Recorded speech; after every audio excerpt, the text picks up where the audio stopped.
कि जो शिव का दर्शन उन्होंने किया है, जिस शिव का दर्शन उन्होंने किया है, वो चाहते हैं कि दुनिया के लोग उसी शिव का दर्शन करें, उसी शिव से जुड़े, क्योंकि वो शिव जितना ज्यादा आपका अपना है उतना ज्यादा कोई आपका अपना नहीं है। आप गुरु के रूप में जुड़ते हैं शिव से, लेकिन कोई भी गुरु हो वो एक दिन ईश्वर से मिलवाता है।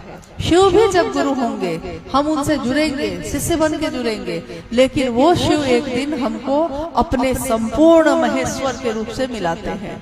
और जब ये हो जाता है तो दुनिया में कौन ऐसी चीज है जो आप चाहिएगा और नहीं होगा? कोई ऐसी चीज है जो आप चाह दें और वो नहीं हो? हर वो चीज होगी, लेकिन जो शिव को चाह देगा वो फिर और क्या चाहेगा? जो शिव को ही चाह लेगा वो फिर और क्या चाहेगा? चाहत बचेगी कहाँ? क्योंकि प्रेम जब पैदा हो जाता है